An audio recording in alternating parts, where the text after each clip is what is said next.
অনেক অনেক স্বাগত আপনাদের সবার প্রিয় সীমা ঘোষ ব্লগে। যাচ্ছি আমরা ব্রেকফাস্ট করব, আর ব্রেকফাস্টে আজকে বেশি ঝুট ঝামেলা রাখিনি। মিটি বললো যে মা আজকে ইপি খাবো। আমরা ঠিক আছে চলো ইপি বানিয়ে দিচ্ছি। কি হচ্ছে না হচ্ছে সমস্ত কিছু শেয়ার করছি, সাথে থাকবেন, পাশে থাকবেন। আর পাশে যে বেলটা আছে বেলটাকে প্রেস করে দেবেন। তো যাই হোক, আপাতত খেয়ে নিই, সে খেয়ে নিই।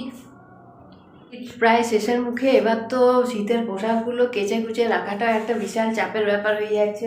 তো আমি চিন্তা করেছি মিঠির 1 মার্চ ওর পরীক্ষা শেষ হবে, তারপরেই কাছাকাছির ব্যবস্থা করব। আর যদি মিডিলে গ্যাপ ফ্যাপ বেশি পাই তখন দুটো একটা করে কেচে কেচে রেখে দিতে হবে, কারণ একসাথে সব কিছু কাচা সম্ভব না।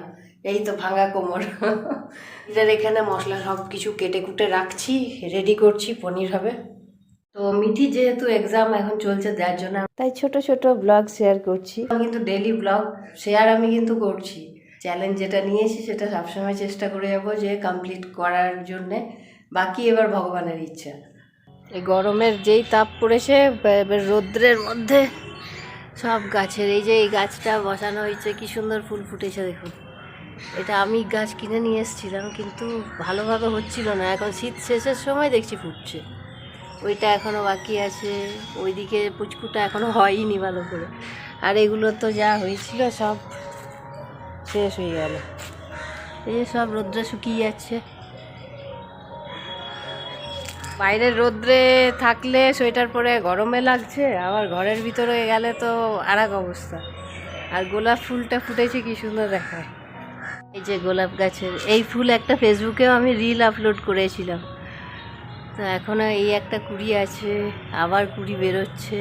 আর এই কালারটা কি সুন্দর দেখুন, অপূর্ব। তো শীতকালে চারিদিকে ফুলের গাছে, নানান রঙের ফুলের গাছে চারিদিক ভরে থাকে, ভালো লাগে। আর গ্রীষ্ম আসার সাথে সাথে সব যেন কেমন হয়ে যায়, চারিদিকটা যেন খাঁ খাঁ করে। তো যাই হোক, কিছু কাপড় চোপড় মেলার ছিল, রোদ্রে দিয়ে দিলাম। এবার যাই বাকি রান্না কমপ্লিট করি। এদিকে এই যে ডাল বসিয়েছি,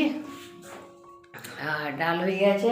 পনিরটা আজকে মশলা পনির করব, একদম মানে হালকা গ্রেভি শুকনো শুকনো করব। আর সাথে আর কি সবজি করা যায় দেখি, আগে পনিরটা বানাই। তো এই পনিরটা এবার স্লাইস করে নিই। তো যেটা বলছিলাম, সিজন চেঞ্জ শুধুমাত্র প্রকৃতির মধ্যেই চেঞ্জ হচ্ছে তা না, সিজন চেঞ্জ থেকে মানুষের মনের মধ্যেও অনেক কিছু চেঞ্জেস নিয়ে আসে। দেখবেন যেদিন বৃষ্টি হয়, আকাশের মুখ ভার, সেদিনকে কিন্তু মন মেজাজ আমাদেরও ভালো থাকে না। জানি না, আমার হয় এইটা, আমি ফিল করি খুব। যাই হোক, পনিরের টুকরোগুলো করে নিলাম। এবার কাটবো একটু পেঁয়াজ, আর একটু কাটবো। তো পেঁয়াজটা একটু কম মনে হলো, তাই না পেঁয়াজটা একটু কেটে নিই। তো পেঁয়াজ কাটার সময় কার কার চোখ দিয়ে জল বেরোয় বলুন তো, কমেন্ট করে জানাবেন। অ্যাকচুয়ালি আমার তো হুড় করে জল বেরোয়, এত পেঁয়াজের ঝাঁঝ আমার চোখে লাগে কি বলবো।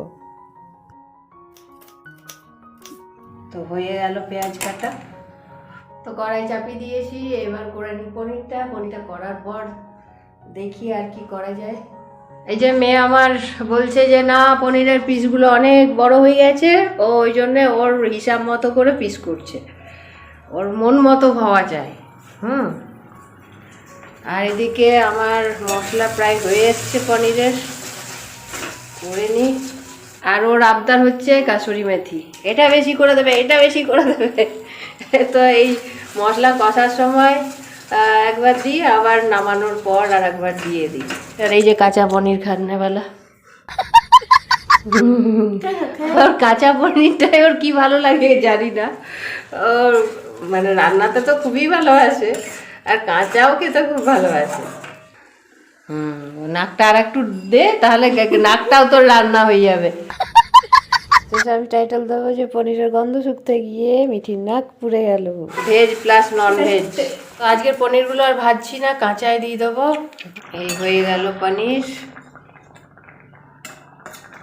আর একটু জলটা একটু শুকিয়ে যাক। আর এখন দিয়ে দেবো কাসুরি মেথি। এটাকে একটু হাতে রগড়ে দিলে না, এটা সেন্টটা আরও বেশি ভালো আসে, সুন্দর হয়েছে।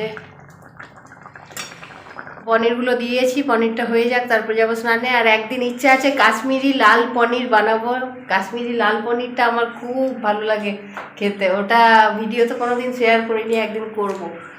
কাশ্মীরি লাল পনিরটা এত টেস্টিও হয়, বেশি কিছু হেডেকও নেই, ঝামেলাও নেই, আর খেতেও টেস্টি, দেখতেও টেস্টি, সব দিক থেকে হয়ে এসছে। তো যাই হোক, আজকের ব্লগ আর বেশি বড় করছি না। ভালো লাগলে অবশ্যই লাইক শেয়ার আর সাবস্ক্রাইব করবেন। আবার দেখাবেন নেক্সট ব্লগে। টাটা।